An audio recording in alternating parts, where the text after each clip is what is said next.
Yo, yo, yo, what is going on, people? Welcome to Throwdown Your Questions, episode 518.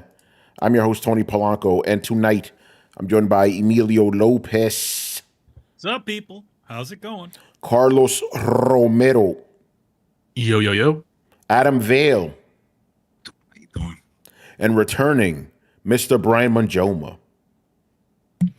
It turns out the Age of the Dragon was not as prolific as as the Dogma of the Dragon. Yes, this is very true. We talked about that on the Thursday show. Oh, and Brian, I don't know if you saw some of these reports. Apparently, EA has lost $6 billion. Bruh. Oh no, what a shame. World's most evil company voted twice, loses money. Yeah, Brian, there's a saying for that. You know, when you certain agenda, you lose money. You know, I think you know where I'm going. You know. I wonder how it goes again. I don't know. That doesn't apply to everything. I mean, that doesn't apply to we didn't say everything. FC but, didn't do. You know. No, yeah. To be fair, it was mostly FC, but it was also Dragon Age. You know. By the way, didn't FC also have like women players in the leagues too? Did they? No, they have their. They have their. They're not. They're there. They have their own league. That's one of the biggest. That's cool. Yeah, it's actually here, so it's relevant. They didn't do the shit where like the NFL game where they added women's to like the regular teams that don't have women. Like they didn't do anything like that, right? No. Like you could in Ultimate Team, you can put whatever you want. That's you creating it, but the teams in the leagues have their. Because that's the thing in every league, at least for the EPL and MLS is doing a little bit, but the EPL does. There's like a Chelsea men and a Chelsea women, Arsenal men, Arsenal women. Yeah, you know they have their women's league and their counterparts, and they're in the game. You know. Yeah. But to be fair to FC, its problems was because they were fucking gouging people too much. You saw that thing. Yeah, it was crazy. It's like, how could you ask some like $20, $30 for some stuff? I'm like, all right, fine. So I don't know what's in this pack. I'm giving you $20, $30, or at least let me sell them and try to get some of my coin back. Nope, you can't. So then bullshit. I'm getting So if I get a bunch of crappy cards, then I'm just stuck with it, and you took my money. Yeah. Hey, Brett just joined us. What's going on, man? What up, guys? All right, man. Whoa. Happy belated birthday! Yeah, happy birthday! Happy birthday, Brett! Guys. You know, good stuff. Appreciate it. Good stuff. All right, again, 24 for life. 24 days for life. Okay, so Chris may or may not join us, and Richard Bailey Jr. says he's going to join us. He's coming back from the airport, so we'll see what happens. But Chris is sick, so he probably won't be joining us. Anyway, let's get into it, man. Questions. I want to give a huge shout out beforehand to my boy Michael Casanova. I was actually on his podcast on Friday night. We had a great time. He said like I only needed to be on for like 30 minutes, 45 minutes. We went for like an hour and a half. It was just a good conversation. You know, so that should be up soon. I'll leave a link to it in the description. Really good dude. I've known him on Twitter forever, but it was like we were like, hey, we never like done a podcast together. We should probably do that. Good dude, you know. He's representing the Hawaiian gamers out there. He's also half Dominican too, so pretty cool stuff. So yeah, go check out the latest Casanova podcast. Casanova with a K, bruh. You know. Excuse me. All right. Also, speaking about shout outs, I want to give a shout out to J Shep and Alpha Chuck because they kind of saved tonight's show. I don't know what happened, but dudes weren't asking questions. These guys stepped in and asked a bunch, but also a little bit of a shout out to two handsome guys called Eurocar and Romu Death for asking questions too, Those dudes. Yeah. But yeah, if you guys are in the chat right now live, ask us stuff. And again, remember, the show is your show, so if we don't get a lot of questions, it's always short, so just keep that in mind. And you would figured there'd be a lot of questions week, especially after a direct and all this other shit, but I don't know. What's up, Brett? Yep. I don't know if it helps, but this is gonna be my last show for a little bit because I'm going to back surgery. So if y'all got any questions, or you just want to get me and Tony into a fight like normal, that's. Yeah, let's do it. Yeah, Brett. How far? The surgery. Yeah, that operation has been a long time coming, bro. Yeah, no, it's bad. They're going in. They're fixing my back, but they're going in from the front. And they're taking out a disc, one of the discs from between my vertebrae, and replacing it with a whole new one. So it's pretty major surgery. They're taking all my organs out and putting them on my chest, which Like that scares the shit out. I'm like, I don't like that idea, but like, so I'm gonna be fully drugged up for at least a few weeks after that. So yeah, for sure. I'll be spotty. So yeah, if you guys want me to spitfire, get angry and pissy, today's the night. So there you go, guys. Listen to Brett. All right, let's get into it. Jay Shep starts us off with a bunch of questions. Aaron Greenberg replied to a tweet from Colt Eastwood claiming that since Microsoft published Ninja Gaiden, that it makes it a first-party game. Does that mean we should consider games published by Sony and the China Hero Project as first-party games as well, along with Stellar Blade and Rise of Ronin? Yeah, and I asked Jay Shep about like Aaron Greenberg said that. Yeah, apparently he did. He claims that Ninja Gaiden is a first-party Microsoft game when we know it's not. So that's a bunch of bullshit. We've seen this before with Dead Rising. Remember? Which the original Ninja Gaiden, the one that came out for Xbox. The original Xbox. But even that wasn't a first party game. That was published by Microsoft. That was an exclusive. That was an exclusive. It wasn't published by Microsoft. Yeah. So so even if we go back to that original one, that was a Tecmo Koei game. Developed by Team Ninja. Team Ninja's part of Microsoft now. No, they're not. And no, they're not. No, they're not. Ninja Theory. You're talking about Ninja Theory. No, Ninja Theory. Ninja Theory. All right, thank you. I always fucking do that. Yeah, I know.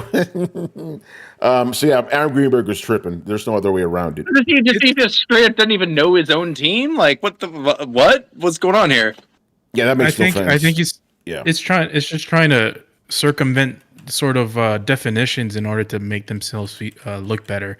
I mean, we have a phrase for that. If you're a big studio that publishes something, but you don't own the developer that develops the game, then it's a second party. Stellar Blade isn't a first party PlayStation title. It's not from Sony. They don't own it. That's just not how it works. We can't be changing like different types of ways to the way we interpret gaming just because it makes you feel better. The whole thing with freaking I was about to say something. Maybe I could say it now. It's a different era, just like your gender, right? It's like you can't just decide, Anyway, go on, man.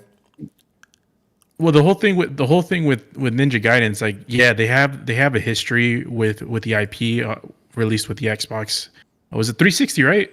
I think the one that came out. Ninja Gaiden was an Xbox game, I believe, or I could be wrong about that. It was an Xbox game, right? It was on the first Xbox games, yeah. So they're using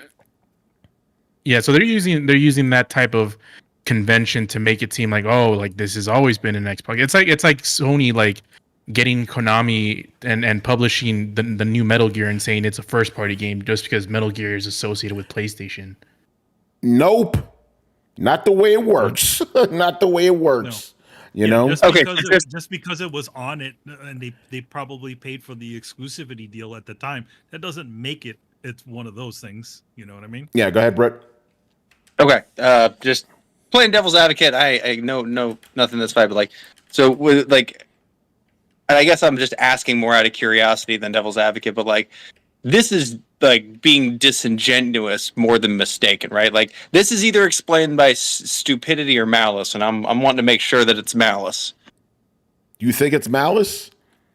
I mean, intentionally lying to people, I count as I would qualify as malice, as opposed to just being plain wrong and kind of dumb.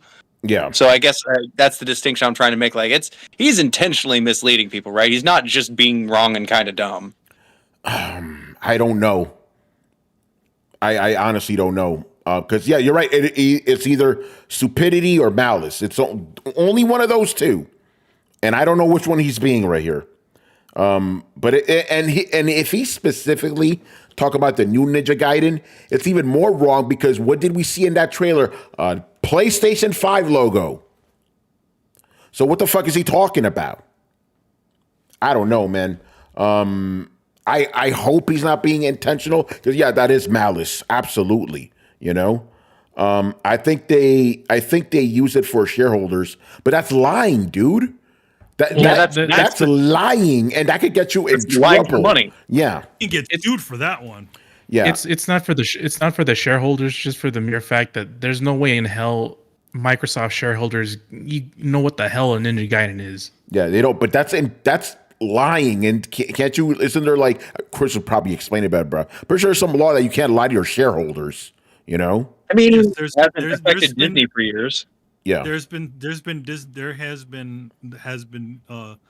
cases with where shareholders have taken the companies to court for misleading them about numbers. Yeah. See, so there you go. I don't know what he's doing. My man's tripping. My man is tripping. No, you know. Here's the thing. They may have contributed some money for some portion of that game if you ever want to say that, but that's about it, because that game is not a first party. No, it's not at all. I'm trying to find. And in this case, it's not even a fucking second party. It's coming to PlayStation. Fuck. Well, it's second party. It's second party if they flip the bill in the publishing. That's because they can publish it and still be like Doom Eternal. Yeah. Yes. Well, Doom Eternal. Doom Eternal is first party. That's actually legitimately first party. Yes. Yeah. If you could find the original tweet, that'd be great. Anyway, anything else you guys want to say about that? I'm gonna take that as a no. We'll move on. Another question here from Mr. J. Shep. By the way, real quick, I didn't have a chance to edit any of these, so if there's any fuck ups, forgive me for that. How well will Xbox manage to create games for 3 to 4 platforms as they enter their new role as a third-party publisher? Remember, that's up to the developers, man. You know, and they were already doing it. They're already doing it, so they're not gonna have a problem with that. You know. Here's the thing, like a lot of these games that we're seeing now, Indiana Jones, Hi-Fi Rush, all these games were going to be, even Starfield, were all going to be developed as across multiple platforms. I would say the thing to worry about would probably be things later, to think about those. These were already in the cycle of to be pushed onto onto all the consoles. So I don't think it's that big of a leap. Yeah. And again, go ahead. We're not using cell architecture anymore. Everything's x86. I was just about to say that everything's x86 now. It is not like before. You're not developing a game that's like on crazy hardware that no one else has. Everybody uses the same shit now. You know, it's not like before. It's like, oh, we're gonna unlock the power of this console. It's already been unlocked. Everybody knows what the shit could do. You know, those days are gone. So, yeah, exactly. So, the future stuff, what it'll be, those will just there. I think, and they've said this. So, a question in that conversation, we're talking everything is coming across, right? That's the theory here. 3 to 4 platforms. So, what would it be? PlayStation, Xbox. No. I'm saying like every single release is coming over. Probably, yeah. I mean, think about it. That direct we saw, 3 out of those 4 games are coming to all platforms, and that 4th one is probably going to come to PlayStation eventually too. Yeah. You know, maybe it's a situation where like they'll, there's day and date ones, they'll dropping on the same date, and then there'll be stuff like Indiana Jones, where they try to catch that early buzz, and then I don't know when Indiana Jones is coming out, like February or something like that, or like. I'm not sure, but it is coming soon. Yeah, it's coming like real soon. Yeah, yeah, you're right. Like Doom Eternal, that's day and date, but then South of Midnight, that's coming later. Yeah. The 3 platforms would be, just real quick, Brett: PlayStation, Xbox, Nintendo Switch 2, and PC. All right, that makes sense. What's up? Go ahead, Brett. I mean, as long as the Series X or the Series S exists, like that's going to be on par with the Nintendo Switch 2, and we're just entrenching ourselves in like a circle of mediocrity. And like it's, I truly believe that like we have kind of come to the end of the console wars. Like I think that it hasn't really been much of a console war for generations, but like I think while Microsoft is going to continue to make a console, we're not going to hit a point where like a company stops making a console. We're going to hit a point where it doesn't matter and it becomes irrelevant because everything around the console has changed. And I think we're hitting that point. Like Microsoft essentially going third-party publishing it doesn't kill the console, it kills the competition. And so it's this weird kind of roundabout, like you can't really qualify things anymore. The closest thing we have, and I've been thinking about this all day actually, to the console wars of yesteryear are the chipset makers. And like if they came out with exclusives that only worked on, you know, an NVIDIA chip or whatever, or worked better on an NVIDIA chip or whatever, like and even that's pretty one-sided these days. Like we don't really have a hardware competition where you unlock the power of blank hardware or anything. It's all about services, and it has been for a minute. But I think really going into the future, this generation and the next generation and ongoing it's about the services. I think it was honestly Steam changed that more than anything. Yeah, because they have to make it. Yeah, they have to make their games compatible on like multiple different like configurations for PCs and stuff. You know, yeah, makes sense. Also, like Steam is valued so like Steam's employee to valuation ratio is absolutely insane. Like if you cut it up like that, each of their employees is worth like more than $10 million. Like they have a very small team and they make insane amounts of money while producing next to nothing, to be 100% honest. And like, and Microsoft would be a little bit like anybody who looks at that and goes, "Nah, I'm good." Honestly, they're a bit foolish. Like the problem is Steam is so entrenched that nobody can take them on. Right? They just get 30% of all your video games for doing fucking nothing. They've got like 20 employees. Yeah.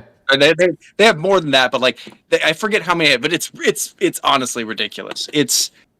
And to look at that and be like, the amount of effort versus the amount of money that these people have made while we are sitting here, you know, going on generation 3 of a losing war, the juice may not be worth the squeeze. And I can't entirely blame them for just being like, let's just do what they're doing. Like we've got a pretty good platform.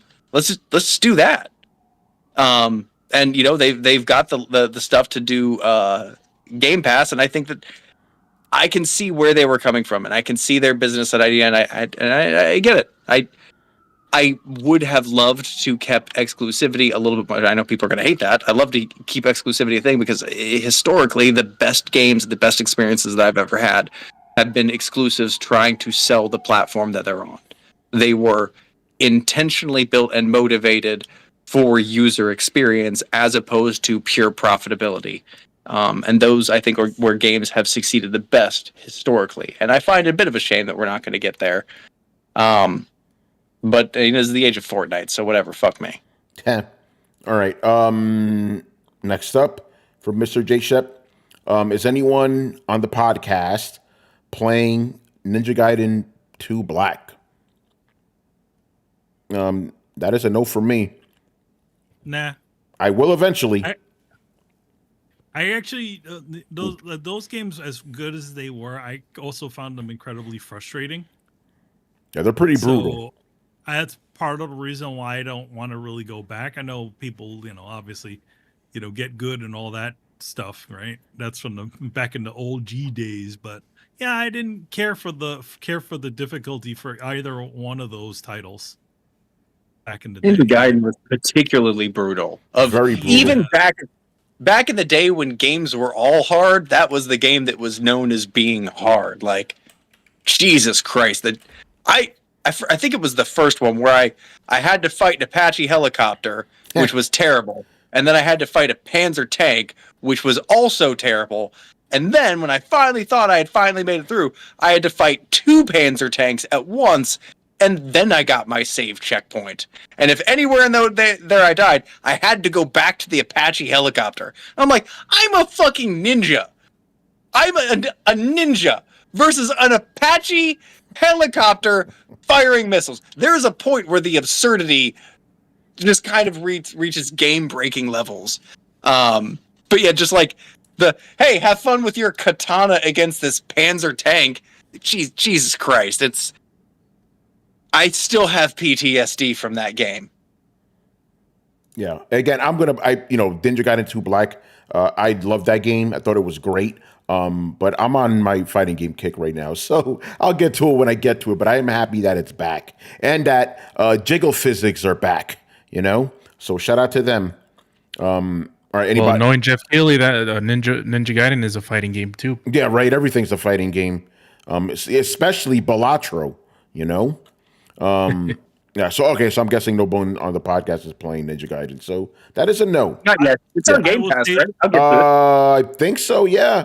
Correct me if I'm wrong in the chat, but I believe it is. You're muted. I'll say this. Oh, there you're good now. Yeah.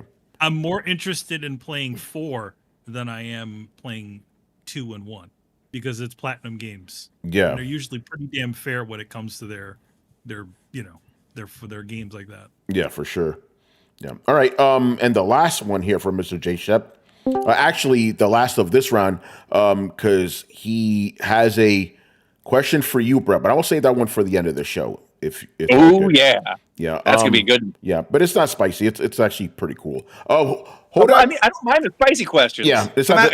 Yeah, it's not a spicy one because obviously, you're not going to be around that for a while. So he wants to know what you're going to be doing. But we'll get to that when we get to that. Hold on. Okay. Yeah. Shout out to Mr. Richard Bailey Jr. who's joining us right now. What's going on, man? Hey, what's up, guys? Yeah. Hope you're doing well, man. My man came straight from the airport to do this podcast. That's commitment. Dedication, man. Respect. Shit. Even I didn't do that. I came from the airport. I'm like, Manny, you host this shit. Yep. Yep. But no, happy to have you with us, man. All right. So the next question, Rich, if you want, you could start this off. If you heard the interview, actually, did you hear the interview with Phil Spencer that Gamertag Radio did?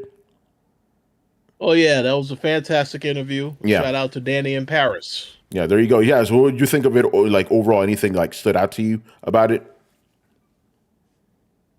Well, I thought that there was some very good questions that, they both asked Phil. I appreciate that Phil was very transparent, although I believe that Phil has already told us many times before, yes, all of our games are coming to other platforms. So now that he has reiterated that with all the stuff he said in this interview, I would hope that everybody knows now, okay, they should be prepared for this to happen. There shouldn't be no surprises when something gets announced, but there are going to be some people that are going to be very angry when they see this because they don't listen. They have very selective hearing. So we'll see what happens. But I thought it was a very good interview.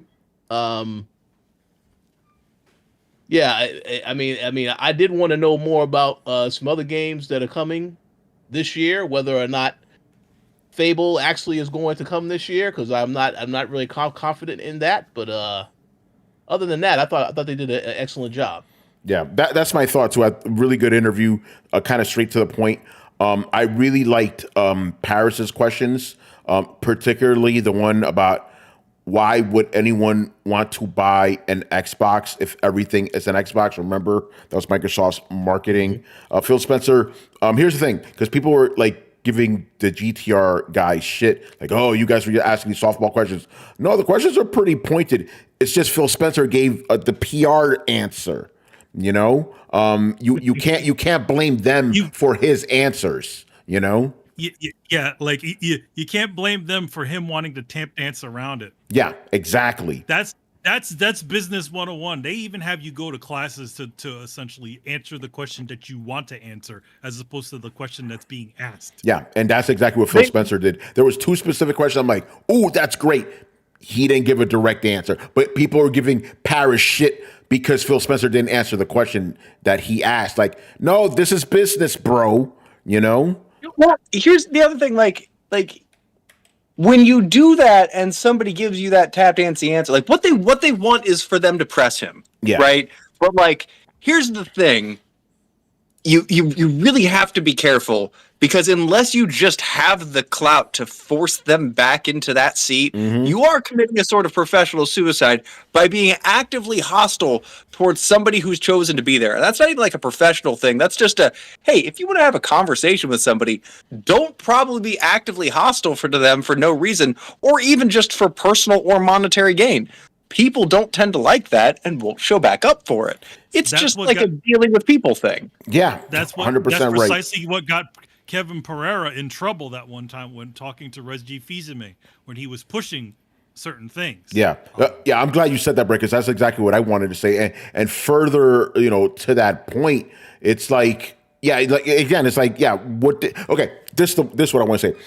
People wanted gotcha answers from Phil Spencer. They wanted Paris and Danny to dig that out of him. So they go, hey, see, we got him. It's like, if you do that type of shit, you're not going to get anywhere. These guys are landing these interviews because they know how to be professional, but these fucking people that think they could do a better job, would just ask these ridiculous fucking questions and just keep pressing and pressing and pressing. You're not going to get anywhere. This is why these fucking assholes aren't anywhere. They're just on Twitter talking shit, Go ahead. Well, and here's the thing. I think it's that you got your answer. Like, if somebody dances around a question, they're like, if somebody dances around a question, they've answered you, right? If you give somebody an opportunity to answer a question and they use PR speech or whatever, or some kind of word salad to get out and answer a different question, like, yes, you want the catharsis of that gotcha moment, but you have your answer, right? Yeah. Like, it's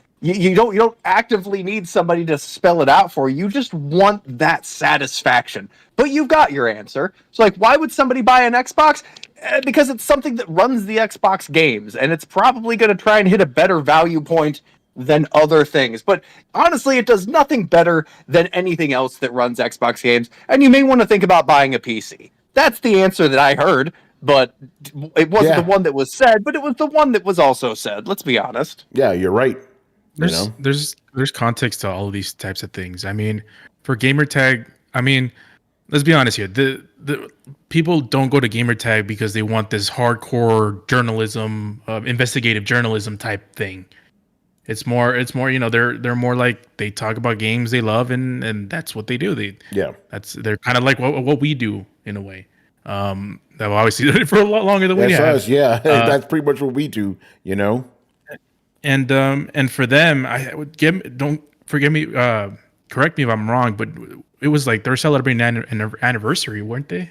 Yeah, they're 20 years of Gamertag Radio. Shout out to them. That's the longest running video game podcast out there.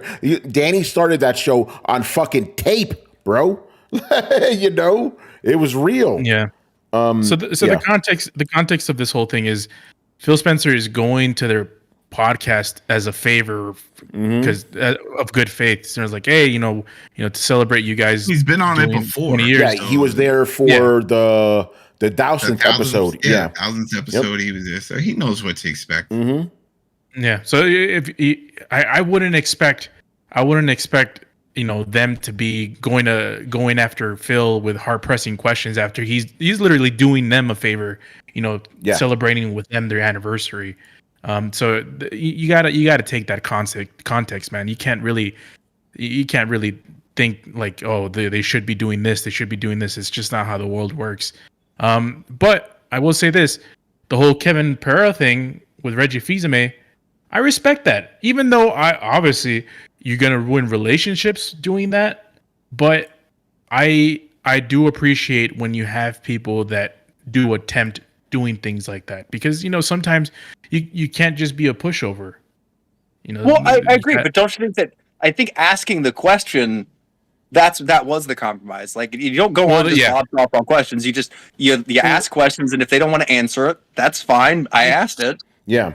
It's the dance. It's like, yeah, we have to ask the question, so we're gonna ask it, and then Phil does the whole hokey doke type of response, and it's like, and then at that time, Paris and Danny are like, oh yeah, he's not gonna answer the question. All right, let's move on, and that's just how it works.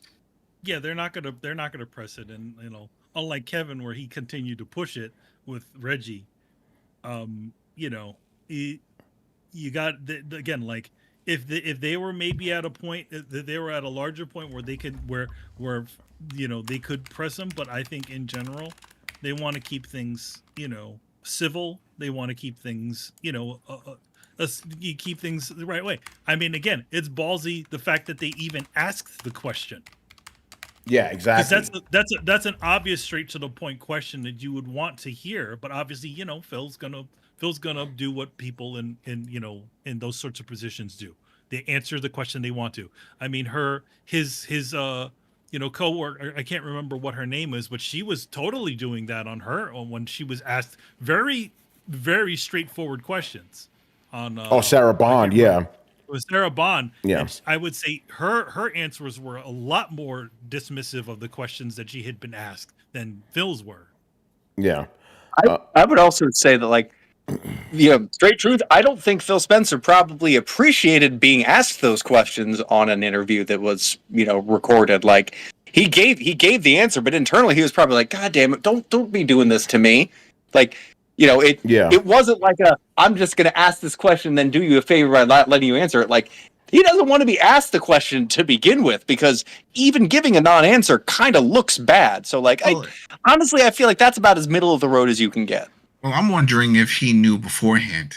No, I can tell you right now. I can tell you right now. Again, I talk to Danny in Paris every day. I knew about this weeks ago. They never give him the questions beforehand. Okay. That's part of the stipulation. We're not going to give you the questions beforehand. So he didn't know. And maybe there could be some questions that they were told beforehand not to discuss, or not to ask. Like in other ones, some actors will say, "Hey, don't ask any questions about my family, and don't call me Marky Mark." Oh, yeah. No, from what they told me, they never got. You remember that? Yeah, no, I remember that one. Yeah, I still call Marky Mark. Fuck that. But no, they never. That's never been a thing with them. They, for all their interviews, it's just they do their thing. But then again, they know they're not going to ask these wild, fucking, crazy questions. Like some of these guys on Twitter. Logical. It's what's Kevin Pereira doing these days. I know he's doing his own podcast. I know that he's had a podcast for years. As a matter of fact, that's where he asked Reggie Fils-Aimé those questions during E3, I believe, right? Yeah, it wasn't his podcast, but it was at E3. It was at E3, yeah. It was at either a Tech TV or G4. I think a G4 coverage of it, and they had Reggie on. And it was the point where they had that little tiny Game Boy Advanced. Yeah, okay, this was before. Okay, yeah. Because apparently he did interview Reggie again in 2015. But Reggie, obviously, there was a point of contention there for sure, But yeah, he's been doing his podcast for a very, very long time. The Kevin Pereira podcast. I remember seeing him on True TV as like a host of something. That channel had like somebody, and I remember seeing him on TV. I was like, "Oh shoot, there's Kevin Pereira. There he is." He's done everything. Yeah. All right. Moving on. Another one from Mr. Alpha Chuck. Actually, no, all these are from Alpha Chuck. Thank you, Jay Shep, for those questions. All right, moving on. Alpha Chuck. How much longer do you think Bioware has left in the tank after the underperformance of Dragon Ass Failguard, as Rich Bailey Jr. so eloquently puts it? Do you foresee any Mass Effect news this year besides a cancellation? That is a great fucking question, because I had never thought about it that way. I always thought about it as like, yo, if Mass Effect comes out and it bombs, it's over. But I hadn't even considered, like, they may just say, fuck it, we're canceling the game. It's a possibility. I don't know. I don't know. I'm not saying it is happening. I'm saying it's a possibility. They're doing really bad. Yeah. But I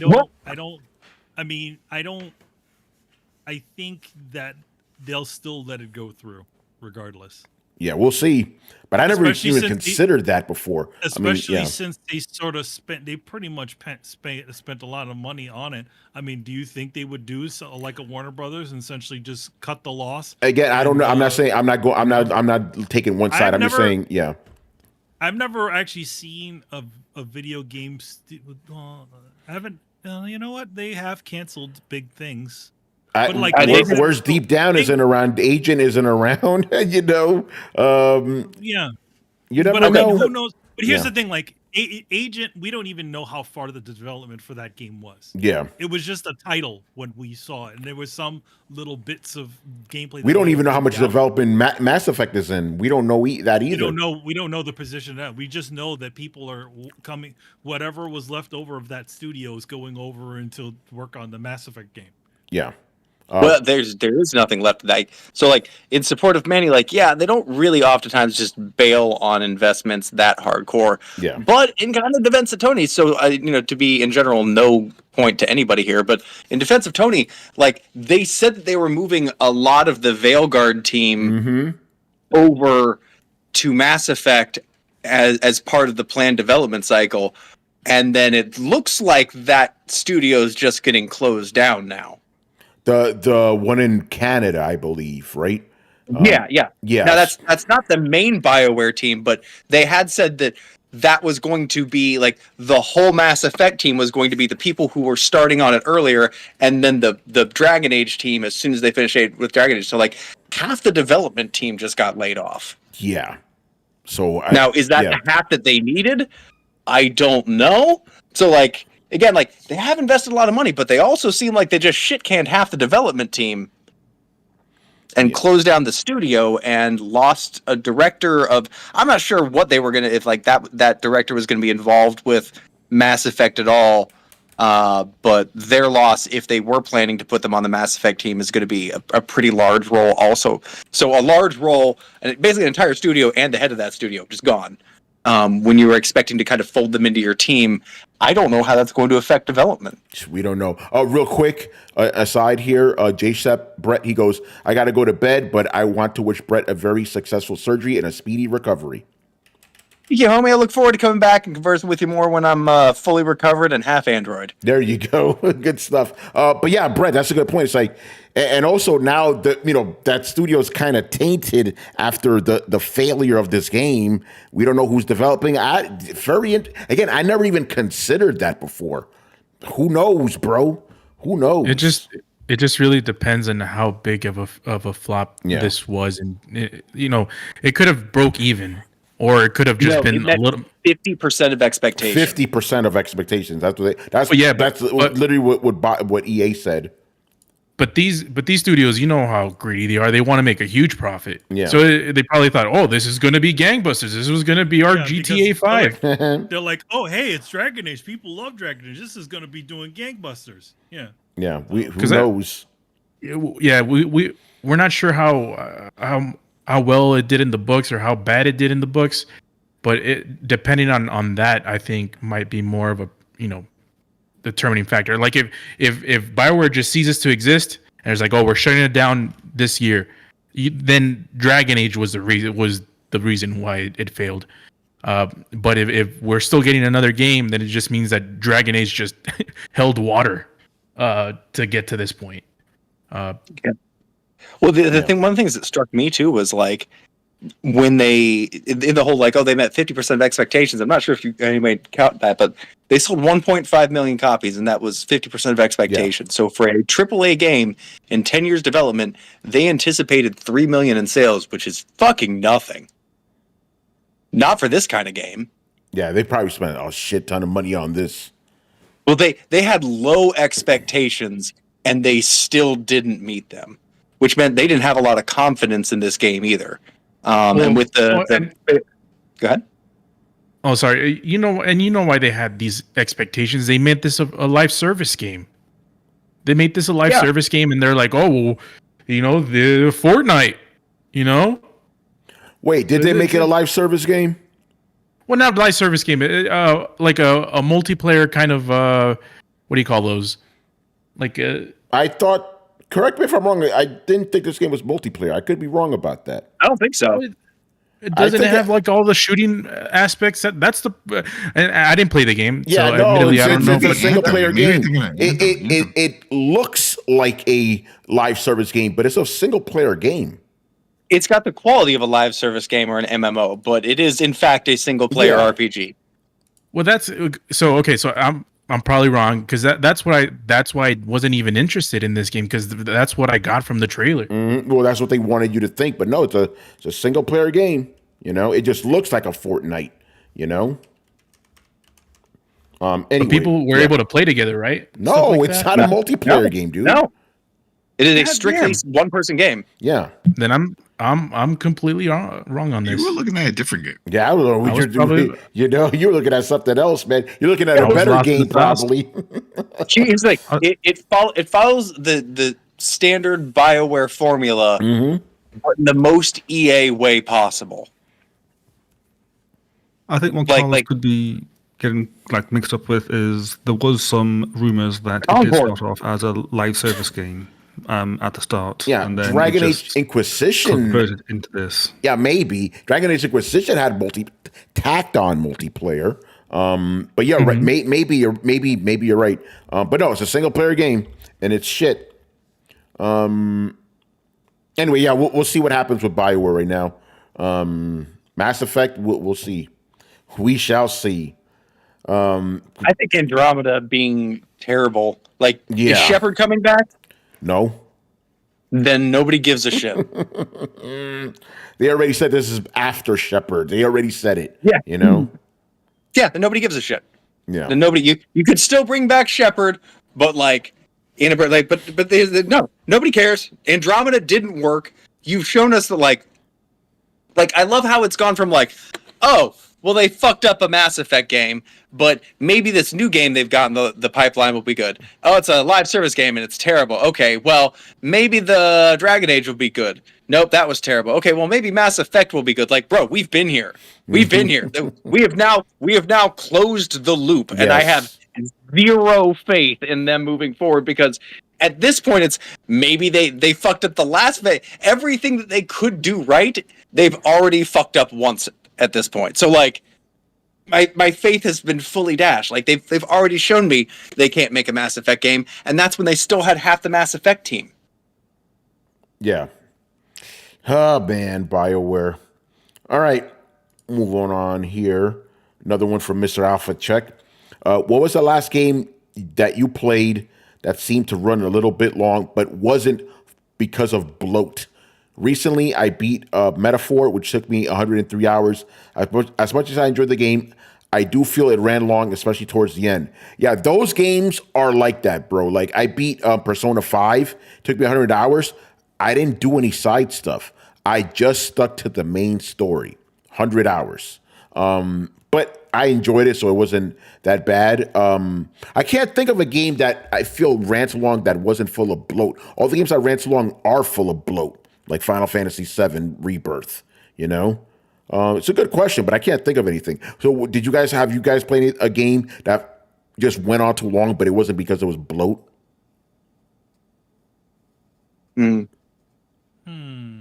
It's a rare thing these days. Very rare, yeah. Most of the time they're like, hey, we put this thing on the other side of the earth. You got to walk there. You know? What? I mean, what is too much? Like, a Mafia story... 3, too much. Did it have a lot of bloat? Point A to point B, constantly driving and getting pulled over because you're a person of color all the time, and they're trying to prove that point in the game. Oh boy, it was a lot of that. It was a pain in the ass. I'd go to one side, I'm like, all right, this is great. I got to do everything here. It's like, oh no, now you got to drive. Can I fast travel? No fast travel. Drive. I feel like that's part of bloat though. Like I had that about Dragon Dogma too. Like, look, man, like. Maybe not bloat, but like, man, there's a lot of shit that's stretched out. And I get that, like, oh man, every time you travel the roads, it could be a new thing. But after a while, you're just like, oh my god, another fucking goblin attack. Fuck off already. Like, it's there. There's other. Where does kind of artificial padding fall into that? That's a good question. Because it's different for every player, isn't it? You know, like for example. People love, you know, there are some people that genuinely loved all the mini games and shit from Final Fantasy VII Rebirth. I got fucking tired of it. So it kind of depends on the person, you know? I don't know. I honestly don't know how to answer this question. Well, like even core systems, like the Final Fantasy draw system. Like I fucking hated the draw system. Oh god, yeah, that was terrible. Yeah. It was just unnecessary. Like, hey, instead of learning magic, just grind it out for hours and then use it all quickly. You're like, why? Why I hate this about this. Yeah. Oh, or my case, because you need magic to keep your stats up. Drain a bunch of magic and then never use magic again. You know, because it's like Final Fantasy VIII was fucking. I'm not gonna get into it. Fucking. I will say this, man, because they did Final Fantasy VIII remake. Brett, I was finally able to let out all my frustration in the form of a review. It was glorious. You know, all that shit I've been pent up for years, you know, it all came out. All those old wounds. Yeah, but yeah, again, it's difficult. It's a difficult question. I think, yeah, those Persona games are kind of like that, but they're kind of the exception, where it's like Yeah, they're just this long, bro. It's 100 hours, no filler. It's fucking crazy. Like even if you tried to speed run it, it's gonna be 90 hours. You know. That I mean, to be honest, that's sort of like what RPGs used to be, though, right? There wasn't a bunch of filler. It was like every single moment was just taking you across that long ass game. Yeah, and mind you, this game does have filler if you want to engage with it. But you can imagine how long that shit'll be, you know? Anyway, we're kind of drawing a blank, but it is a good question, though. All right, moving on, another one from Mr. Alpha Chuck. The recent Xbox Developer Direct showed us that the industry can produce concise showcases that focus on games with actual release dates within the same calendar year. Why can't we get more of that? Ultimate question, man.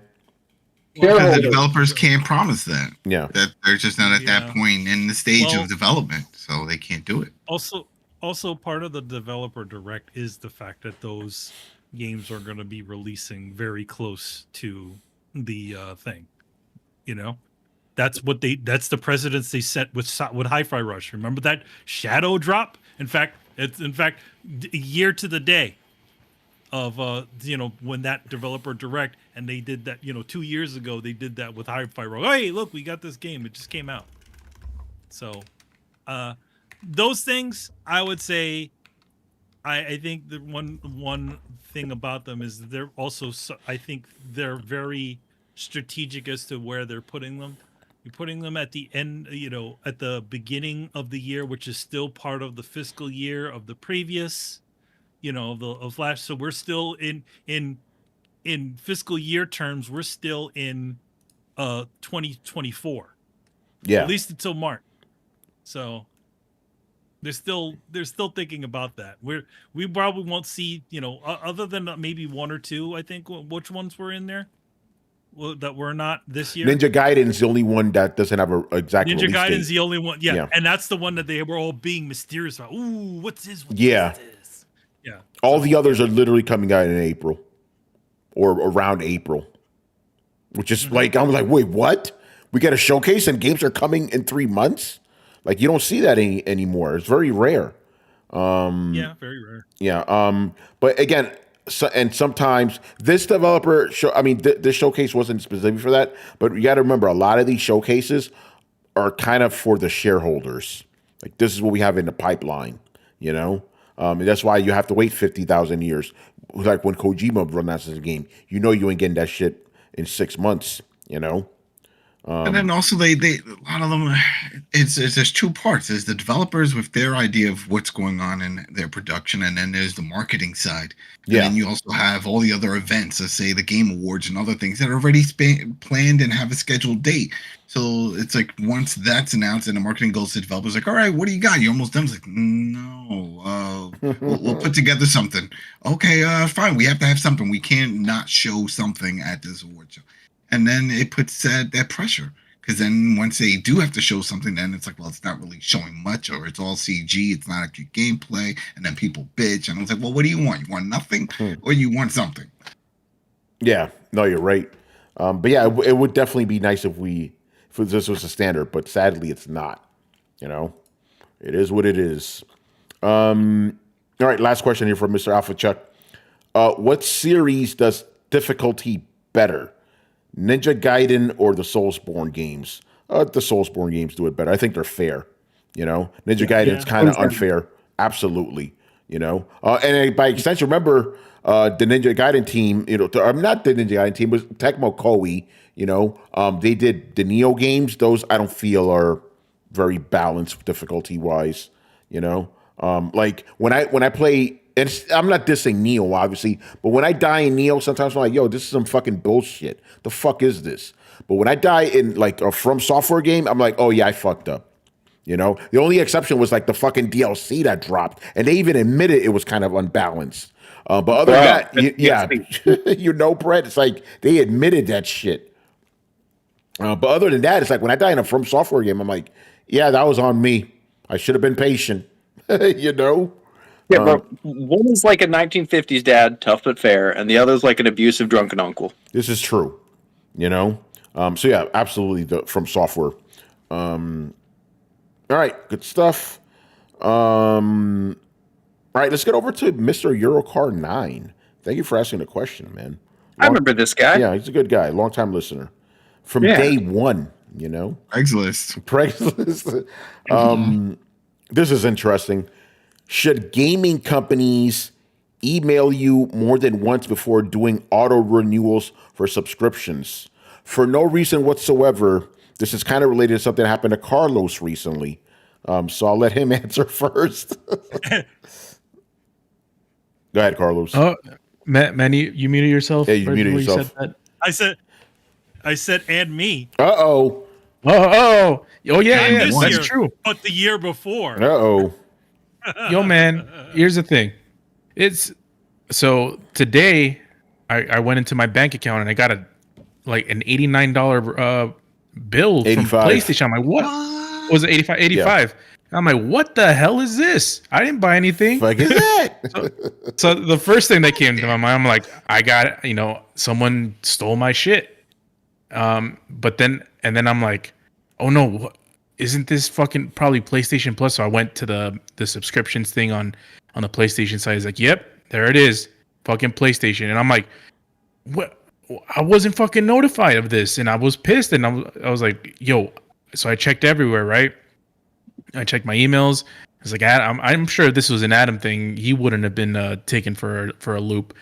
But I did get one measly freaking email about this being renewed. And most they all do it. Most of you are probably thinking, well, that's on you, Carlos. And I'm like, all right, it's fine if you think that. But they reminded me during fucking Christmas. Oh man. I'm like, no wonder I didn't see this shit. And that's what happened. I got emailed in during Christmas Day about this shit renewing. I didn't see it, and then it renewed today. My God, freaking damn it! Shit. So I got one up. Exact same thing happened to me last year. Okay, so where I had myself, because they had a thing like at the end of the year, you could jump at December or November, you could jump over to the high tier of PlayStation Plus for like $12. So I'm like, all right, I already paid for this shit. Jump into $12 and test this thing out. I didn't do the same thing. I forgot to switch the auto renew on that, and when the next year came along, boom, got hit with a huge amount of money because of that stupid subscription. I turned it off this year, though. Well, there's one better than all of that. I got one better than all of that. Oh, damn. We're telling stories. We should all know this. Amazon Prime don't send any email. They don't even let you know. They just charge you. And I've had that every year. I check my emails, like you said, Carlos. I get emails for everything, alerts for everything. And I saw my bank account, boom, alert. It was $140-something, $40-something. Like, what the hell? And I go and take a look, and it's from Amazon. And I know exactly what the hell that shit is. I went into the Amazon account, had to click all the little subs and go to your. They really hide that shit because they don't want you canceling. And then I saw it. They don't send any email. They just do it. So be thankful that you even get one email, because all of them always just send you one email. Microsoft, one email. So all these subscriptions are one email. Some platforms, what they'll do is that they also don't let you unsubscribe. If you let it go, they'll auto renew it, and you have to cancel it, just like fully cancel it. Yep. I think that there should be a law that if you haven't used a service in 30 days, it cannot auto renew. Oh, that would be fantastic. They'll never do it though. But yeah, that'd be great. That'd be great. Think of all the people that save money. I was like, what? Did I tell you with the story of my brother who had 4 Netflix accounts and didn't realize it? Shit, what? He had 4. So he told me one day, he's like, yo, I just got charged it was like almost $100 for Netflix. And he's been getting charged monthly. He wasn't paying attention to it. He thought it was a different bill. Well, what the hell are you talking about? So when they were making all their adjustments, remember when they were splitting accounts? And it was like you couldn't password share and all that stuff. So he had other people that were part of it, and it just automatically converted them into their own accounts, and since he was the primary card holder, it just started charging him. So I was like, you were sharing it with 3 other people. Damn. And they were charging him. He tried to fight it, and they were like, no. They were like, no, you should have sucker. Yep. That's wild, man. With the, and Netflix with these prices, excuse me? But you know that's a mortgage payment. That's crazy. Yeah. Send out more emails, man. At least 2. You know. Two. Or I canceled my shit. You could do this. Yeah, cancel it. I cancel. But here's the thing, and a good practice, and I do this all the time. Whenever I get an email, or even now, I got something, I'm not going to shout them out. No problem. But anyway, there's something that they sent me, and they're like, on X day, this is going to get renewed. Put that day in my calendar. While it's reading the email, I go in my calendar and I put that in to notify me the day before. That way, I don't have to look through the emails. I won't forget because I'll get the notification. So if you ever sub up or something, or you get a recurring bill and you know it's the 6th of every month or whatever, put that on your calendar. Put a recurring event and name it whatever it is. That way, you'll be notified and get caught. That's smart, yeah. Yeah, in my budget, I always have the date of when things auto-renew, so I'm never caught off guard. So it's like I don't even have to worry about the email. I know when shit is going to happen. Just like with Amazon, it's like, it's coming this year, or because it always comes in December, so I know to prepare for it. Same thing with PlayStation. I get charged on the 17th of January, so I know what's up. But yeah. All right, so there you go. Good stuff. Another one from Mr. Eurocar. Now that the PlayStation Portal does cloud game streaming, do you think that the price is more justified? It's $200, right, for this fucking thing? Yeah, it's a $200 one. Yeah, I guess it's a little bit more. At least you could play your games outside if you have Wi-Fi connection somehow. But still, even then, it's got to be strong Wi-Fi. It's got to be strong, from your McDonald's or something. There's plenty of people on YouTube that have tried it. Yeah. And they're showing, I'm in the parking lot of Starbucks and I'm on their Wi-Fi. Oh, it's lagging. Of course it's and what lagging. if you're like in the middle of Central Park or something? It's like, I don't know. No. Like, can you use your phone as a hotspot? Like, what's up, Brett? For $100 more, you can get a Steam Deck. You could do that. Yeah, you got to move up. At that point. But you know what? This is for the people that are already invested in that ecosystem of PlayStation. They're going to get it anyway. They like it. They want it. Is it the best portable option? No, nope. It is not. Nope. It is not. But to it them, seems like $200. Like maybe at $150, maybe at half the price. But like you don't like even the bottom of the barrel Steam Deck still plays games on its own.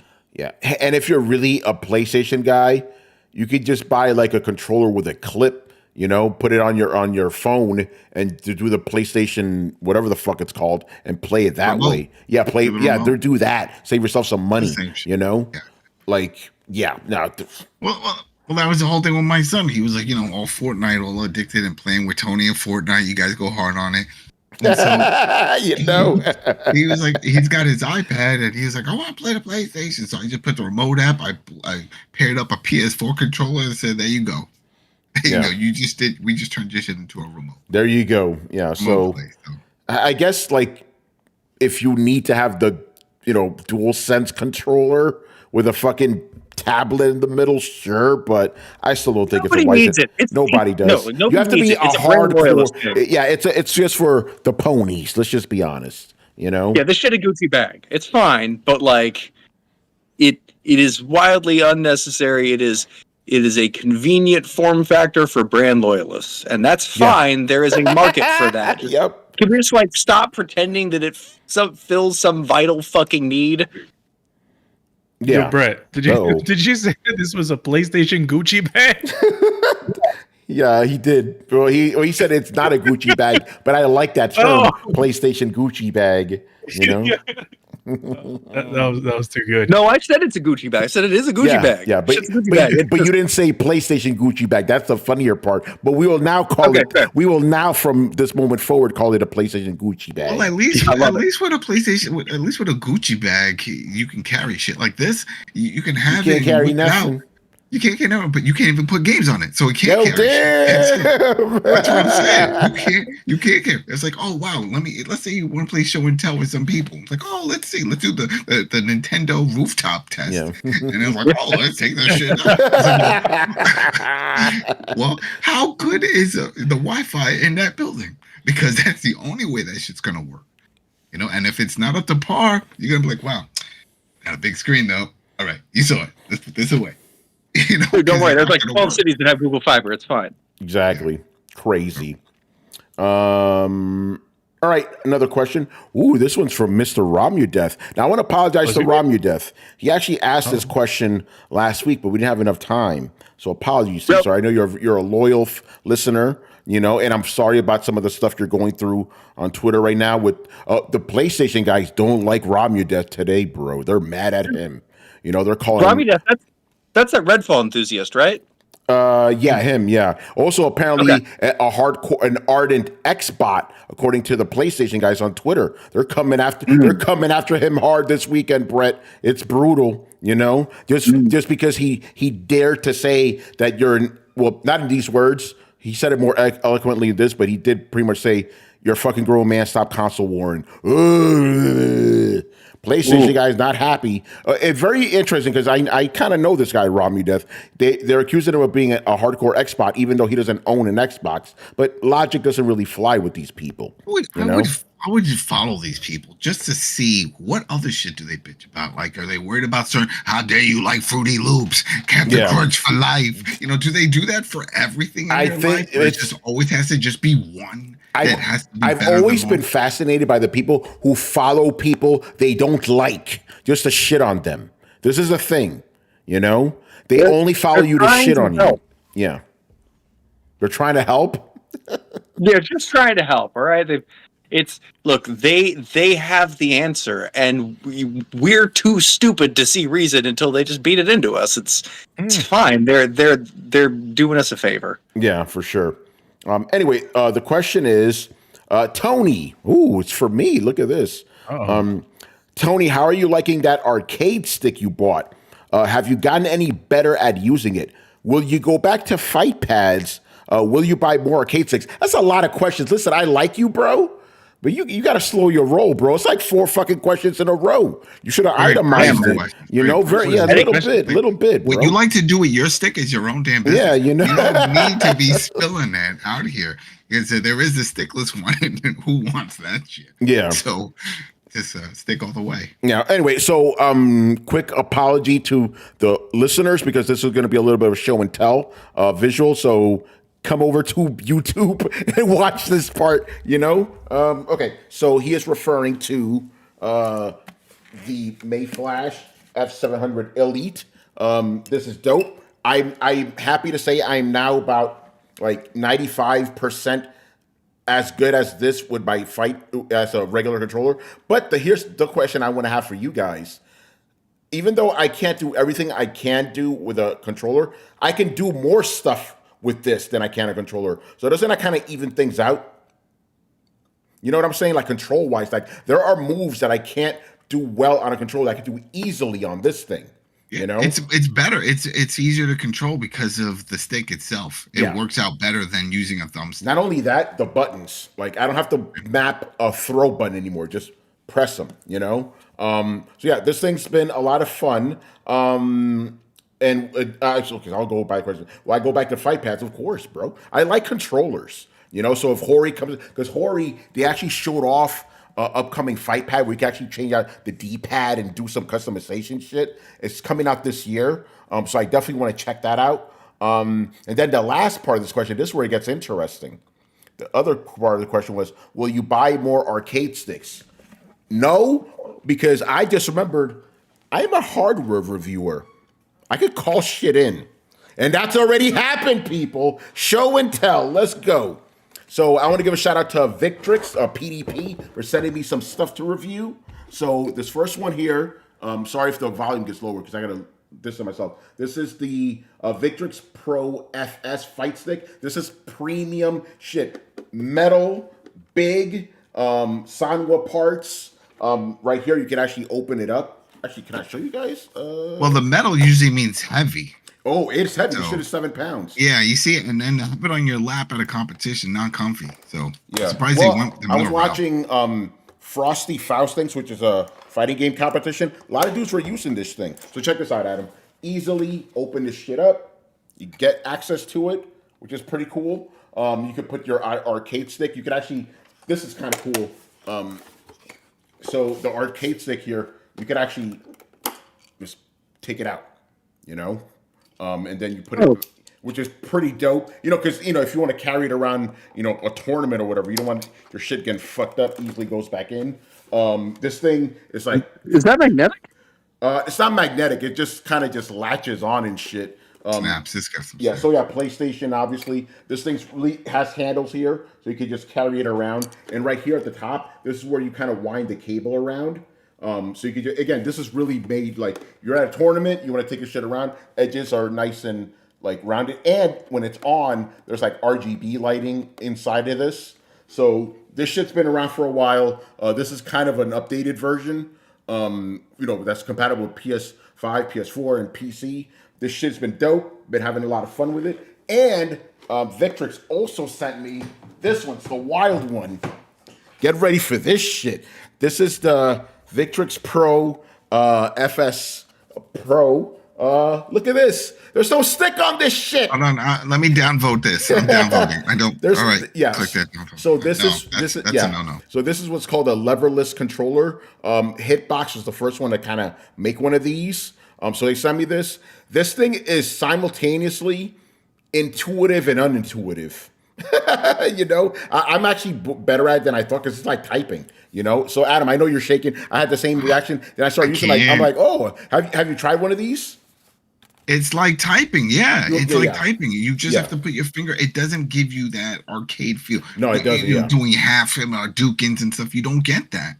It's all about just the proper type. And it like if you want to do a Hadouken, you go down, forward, and let go. No. Yeah. And then back. So again, to my surprise, I was like, I'm not going to be able to work this thing. Surprisingly, I'm like 70% efficient with this shit. So it's just different, you know. And here's something you'll find interesting, Adam. Apparently, it takes me back to the days of playing games like that on an NES controller. Yeah. Where you only had the D-pad and 2 buttons, and you had to just try to make your own system work. And it's like, seems wrong. Yeah. Why are they in that shape? Why are they not in the D-pad shape? Because this is why. When I press my hand on it, it's ergonomic. It's like, because here's back, down, forward, and here's the jump button, you know? So it's like, oh, this is very ergonomic. And here's something you guys may not know. At tournaments now, I'm talking about big tournaments like Evo and stuff, this is actually being favored to fight sticks because it's easier to do shit like that. Like, for example, on a fight stick or even a controller, you cannot press back and forward at the same time. You cannot press up and down. Some people, and I kind of agree with them, consider this shit cheating because it makes some shit a lot easier, you know? So, you know. So it's a harder skill ceiling, or like it's a higher skill ceiling, just harder to adapt to? Yeah. Yeah, because if you're coming off of... Like that. Yeah, but again, dudes are winning tournaments. Like, there's big people winning this shit. Even Daigo, this is the shit he uses now, you know? So, very interesting. So, my reviews of these will be coming up on Tom's Guide very soon. But me, even though I think the leverless is good. Also, very easy to look how thin this shit is. Like, it's very easy to travel with. You could also change it with your keycaps. They use this regular keyboard keycaps, so you can switch that out. But I really like this guy, man. This motherfucker is crazy, you know. So yes, I will be reviewing more of these. I really like the way the aluminum kind of feels too. But you can't. The only thing is you can't really customize it. There's no faceplate on this shit. You know, so you're kind of just stuck with it. There's also one that they sent me to review, the company that sent it, I'm drawing a blank on their name, and they tried to send me the one with without the stick, and I was like, no, I can't do this. I gotta get with the stick, and it gives you the option to customize and stuff. That's a big part of it. But your Mayfair one, that is a good one that does all of it. This one is really good because not only is it good, for like beginners, but you could also mod it like to hell. Like you can take out the faceplate, put your own art and shit. So I still think this is good for beginners and stuff. But you know, if you're a pro, Yeah, get that stick I showed you, the Victrix Pro. It is legit. But yeah, I know I reached out to Kamba. They have their drone sticks, so they're gonna be sending those, and also Hori. Check out their fighting stick Alpha. So stay tuned for that. But yeah, I'm very surprised. I do not hate this thing. I can't play on this very well, but I don't hate it, and I understand why people prefer it. Like doing sonic booms and shit. It's fucking easy, It's just you got to get into your memories. Like if you want to jump, you got to press 2 buttons at the same time, or jump back 2 buttons at the same time. Press no buttons. Huh? No buttons. Yeah, you want that stick? Yeah, you want that stick. Also, this thing has like smaller buttons overall than like a normal arcade stick. But this is just for this model. Like Razer has the Kitsune, and it has standard size buttons. So yeah. Good stuff. So yeah, I'll be reviewing more arcade sticks, people. Good stuff. And thank you, Mr. Romudeath, for asking that question. All right, and the last question of the night. I know J Shep's not here, but it is for you, Brett. And he's asking, what kind of entertainment will you lean on during your recovery after surgery? TV, anime, gaming, anything specific? Bruh. Anime. There's a lot of stuff I want to catch up on. I have a bunch of stuff in my anime backlog, but I am 100%. Please, for any of y'all out there, recommendations welcome. Please, I'm gonna be out for like 8 to 12, but I cannot bend over, twist, or pick up more than 10 pounds for 8 to 12 weeks, and that's the beginning of my recovery. So, are you gonna lay on your back? Like how? Yeah, just gonna lay on my back. Yep, I got one of the adjustable beds. I got one of those things, and I'm gonna have to walk a fair amount. And I have a good setup, but like anime and video games, probably anime and video games. If I run out of anime, I have like 700 episodes of One Piece left. I have. I'm just gonna burn through everything on my Game Pass, get my money on that. There's some things I'm waiting for. Obviously, when Monster Hunter comes out, I'm just gonna try and dominate the board on that shit. So, wait for me to race to the front on that. Or just be completely retarded with it because I'll be so medicated. Are you gonna have to do physical therapy afterwards, or they're saying once you heal up? Yeah. My full recovery is up to a year. Yes, it's back surgery. It's serious, man. I had back surgery too when I was a kid. It's like it takes a long time, man. Yeah, what happens when you do all that backyard blood sport shit? Eventually, I know, man. It catches up. It does. Nobody tells you that when you're blood sporting when you're younger. No, exactly. Yeah. Oh, can't do that to you. But so yeah, I'm looking forward to catching up on a bunch of anime, Jujutsu Kaisen, Dan. I think I still got some Chainsaw Man to finish. And then, like I said, like if I'm just half there, like that's the thing One Piece is good for. Like I love One Piece, but it's also One Piece. If you know, you know. Yeah. So like you can be on pain meds and watch One Piece, you're gonna be fine. You're not gonna miss anything. If you do, they'll remind you 12 times. It's cool. Other anime, some not so much, but I also, like I said, I wanna play a lot of video games. I'm playing Stalker 2 right now. I want to go back and I want to replay Baldur's Gate. I have Enshrouded. I've been thinking about getting to PAX Day because I do like kind of building games, especially when I'm like. Did you finish Indiana Jones? Didn't start it. All right. When I'm down like that, I find I like a lot of kind of. I really like building games because they're my equivalent of cozy games. Like, cool, let's go fuck up some mutants, get some aluminum, and build my little shanty town a little higher. So, thinking Enshrouded. I want to try PAX Day, but they're both still pretty early. I'm also looking forward to just mindlessly grinding out monsters and Monster Hunter much. That one's going to be great for me. So, and I genuinely like. Here's the other thing. I was thinking I'd be really curious to get people's opinion on this. Like, I've had a weird amount of people bothering me to stream lately, and so I've genuinely been considering starting up some streaming while I'm down and seeing how well that picks up. So if any of y'all be interested in seeing that, let me know, and I'll pass the word along to Tony, and he put the word out for me, or I'll pop in and do some self-promoting, that kind of thing. But I might just fuck on and be drugged up and bad at video games with any of y'all who want to jump in. So if you care to visit me, I'll bet I might be around. Yeah, that sounds awesome. Yeah. So yeah, that sounds like a lot. I mean, obviously with so much anime and games, you won't be lacking for stuff to do. And obviously Monster Hunter is coming, so you already know.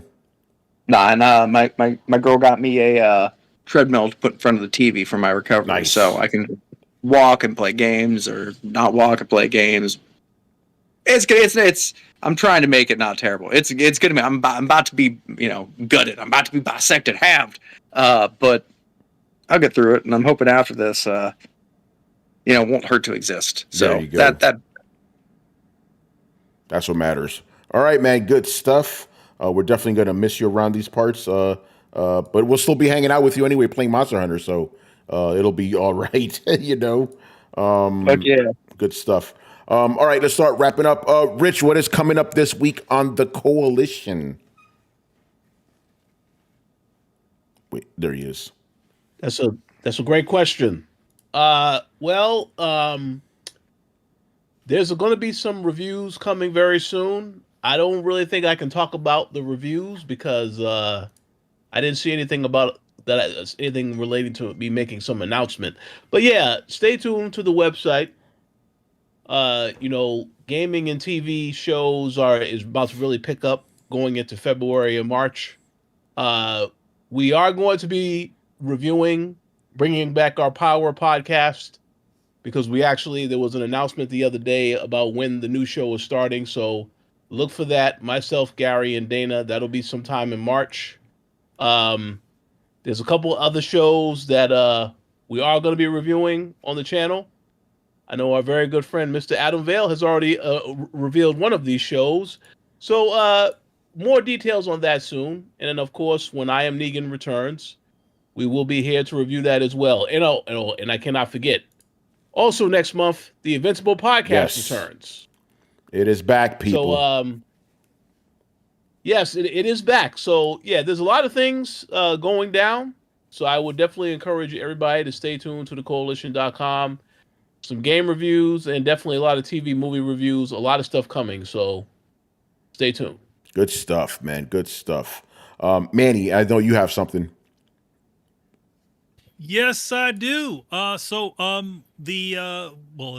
going to be for a while, but there's a series of Teenage Mutant Ninja Turtles covers that are coming from Kari Randolph and myself, starting in October of this year. You might be seeing little previews of them on our social media. So those things are coming soon. Stay tuned. Yeah. Good stuff. All right, to start wrapping up here, so make sure you follow Throwdown on Twitch and Twitter. Follow us on YouTube and join the Discord. And also make sure you follow us on your favorite podcast app. Links to everything down below. Once again, I was your host, Tony Polanco, and tonight I was joined by Emilio Lopez. See you next time. Carlos Romero. Peace out. Brett Murdoch. It's been real, party people. Adam Vale. Have a good week, everybody. Richard Bailey Jr. Have a good week, everyone. And guy who didn't speak a lot this episode, Brian Manjoma. I'm going to pay Brett's surgeons so that midway through the process, they're going to say, we can rebuild him. We have the technology. We can make him better than he was. Yes. Better, stronger, faster. Good stuff. All right, guys, we're out, and shout out to Brett, man. See ya. Peace.